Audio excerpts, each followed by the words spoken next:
Banyak ibu-ibu hamil, terutama di trimester pertama, Ya, muntah hebat, ya. tapi ada juga yang memang tidak muntah sama sekali. Kenapa bisa ada ibu hamil yang muntah banget, terus ada ibu hamil yang tidak muntah sama sekali? Dan gimana kalau ibu hamilnya memang nggak bisa mengkonsumsi apa-apa nih dok, kalau Ya. vitamin, makanan langsung muntah semua itu gimana cara menjaga kesehatannya? Yang pertama kita harus lihat dulu muntah pada kehamilan itu normal atau tidak. Iya. Jadi ada yang disebut emesis gravidarum atau hiperemesis. Jadi hiper itu berlebihan muntahnya atau dia muntah dalam kehamilan. Apa yang bisa menyebabkan orang itu tidak muntah pada kehamilan? Kecukup vitamin B6 mempengaruhi terhadap mual muntah si ibu hamil. Bukan berarti saya minum B6, tapi waktu dia saat sebelum hamil dalam tubuhnya kalau diperiksa mikronutriensnya B6-nya bagus. Itu yang pertama. Dua, orang yang nggak aktif lebih cenderung akan lebih mual dibandingkan orang yang aktif. Jadi orang yang bekerja itu akan lebih kuat dibandingkan orang yang hanya di rumah saja. Yang ketiga dari sisi psikologis. Apakah dia siap? Dia merencanakan atau dia nggak happy pada kehamilan? Ini akan menyebabkan seperti itu. Penyebab utamanya HCG, hormon kehamilan yang bisa menyebabkan orang tersebut mual. Nah, mualnya sebetulnya harusnya manageable. Kapan dia akan terjadi mual? Yang tidak masuk akal adalah dia tidak mual, kontrol dokter bilang, ya bu selamat Anda hamil, mual langsung. Nah itu berarti psikisnya udah kena di situ. Itu nggak sedikit yang seperti itu. Biasanya mual itu akan muncul begitu ya kehamilan 6, 7, peaknya 9, after 9 ya akan turun. Kita kalau ngomong ini ya aturan bukunya, tekstualnya begitu.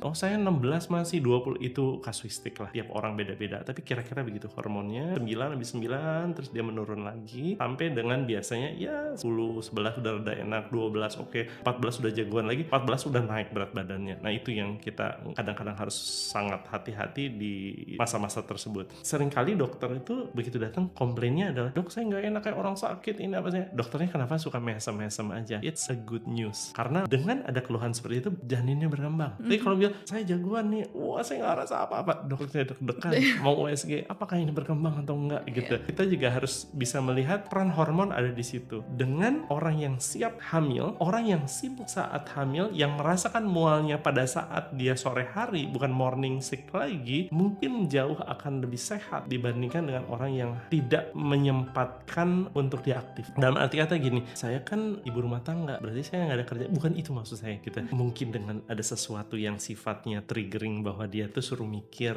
umpamanya dia bikin rencana nanti kalau saya hamil trimester 1, 2, 3, rencana mau bikin kamar, rencana mau apa gitu, atau dia rencanakan oh saya nanti akan belanja ini untuk bayinya gitu. Jadi terprogram bahwa daily dia punya activity mendistract dari kehamilannya. Kalau enggak dia cuma nunggu si mual itu datang, Iya. dan pasti akan sangat buruk kalau seperti itu.